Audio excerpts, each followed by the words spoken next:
Bonjour, c'est Yves, formateur permis hauturier à la Trinité-sur-Mer dans le Morbihan. Alors, on se retrouve aujourd'hui dans la salle de formation du bateau-école où je viens de terminer une session de préparation à l'examen du permis hauturier. Alors comme souvent, j'ai eu pas mal de questions comportées sur le positionnement des différents amers sur la carte 9999 du CHOM, donc la carte d'exercice et d'examen. Et il m'a semblé intéressant de vous faire une vidéo qui reprend 12 amers qui éventuellement pourraient vous aussi vous poser problème à l'examen.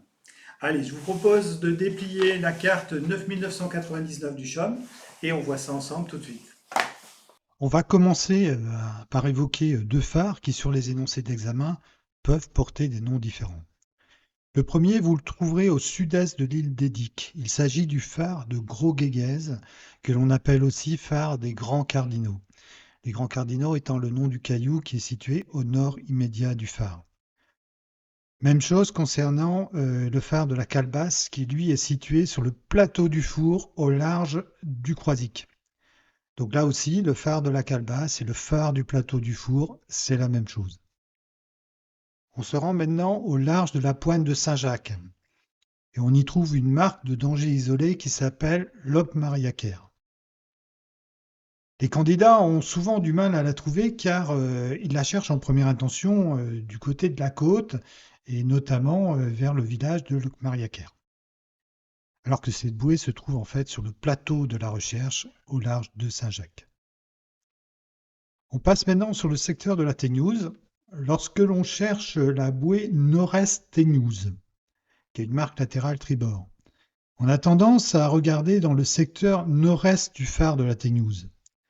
En fait, il s'agit d'une marque latérale tribord de la basse de la Teignouse, qui elle est située au sud-est du phare. À propos du phare de la Teignouse, attention à bien relever la position du phare depuis le centre de l'étoile et non sur le symbole en forme de cloche placé juste au-dessus. Et c'est vrai que c'est un peu confusant. En fait, il s'agit d'une tonne d'amarrage, rien à voir avec le phare. Du côté des diques, plus précisément à l'ouest des diques, on va trouver une marque qui s'appelle Airpaler. Attention, la tourelle est mentionnée détruite. C'est donc bien la bouée cardinale ouest qu'il faut prendre en compte. Même chose entre Watt et Dick, on peut relever la tourelle ROUS, portant la mention RU, c'est-à-dire en état de ruine, et qui est donc elle aussi remplacée par une bouée cardinale, cette fois une cardinale est. Donc attention dans ces deux cas à ne pas vous tromper d'amer. Dans le secteur de la Turbale, la difficulté est d'identifier le phare de la Turbale. Sur la carte, on peut relever 4 étoiles, donc 4 phares. Celui à prendre en compte, le phare de la Turbale, c'est le phare qui est situé le plus au sud. Vous avez deux autres feux isophases qui concernent l'alignement d'entrée noté sur la carte de dire hashtag 006,5 degrés. Et vous avez un autre feu à éclat vert qui est situé à l'entrée de la darse est, près de la queue du poisson. Si vous avez un doute de toute façon sur l'identification d'un feu à secteur, servez-vous de votre compas à pointe sèche. Le centre du cercle doit correspondre au feu recherché. Exemple ici à Port-Aliguen, le feu principal est celui situé au nord-est. Alors toujours sur les feux à secteur, ici sur le feu de l'île du Mai, l'identification du secteur vert peut poser problème.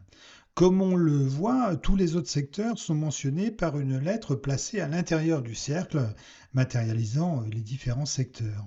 Sauf, curieusement, le secteur vert, qui est lui mentionné par une lettre située au-dessus du cercle. Cette lettre pourrait donc être confondue avec la nature du fond. Alors, sachez que ce n'est pas le cas ici. D'ailleurs, la typographie ne laisse aucun doute sur le fait qu'il s'agit bien ici de la couleur du feu. À la sortie du golfe du Morbihan, le nom d'un alignement peut vous poser problème, notamment si vous cherchez les amers. Cet alignement s'appelle Clocher de Baden par pyramide du Petit Vezide, hashtag 001 degrés. Vous trouverez la pyramide assez facilement, mais le clocher de Baden ne figure pas sur la carte et il n'y a pas d'erreur. Ce qu'il faut prendre en compte ici, c'est l'identification de l'alignement, mais pas les amers qui le composent. On passe dans le secteur de l'embouchure de la Vilaine où un amer pose fréquemment un souci d'identification. Il s'agit de la tourelle cardinale sud base de Kervoyal. Cette tourelle ne présente pas de voyant et sur la carte il y a uniquement la couleur qui est indiquée, hein, YB. Donc par convention, hein, Y yellow, donc le jaune en haut, et B pour black, le noir en bas. Il s'agit donc bien d'une tourelle cardinale sud. On termine par le secteur de Belle-Île et on va s'intéresser plus particulièrement à la pointe sud-est de l'île. Donc attention à bien lire l'énoncé lors de votre examen. Les points de repère pris en compte n'étant pas toujours les mêmes. Si on vous parle de l'extrémité de la pointe de Kerdonis, ce n'est pas la même chose que lorsqu'on précise le phare de Kerdonis ou encore l'émetteur torrent de Kerdonis. Voilà, cette liste d'amers n'est évidemment pas exhaustive, hein. Les amers sont particulièrement nombreux sur cette carte 9999 du CHUM. Pour autant, j'espère que ces quelques indications vous seront aussi utiles et je vous dis à bientôt pour de nouveaux conseils.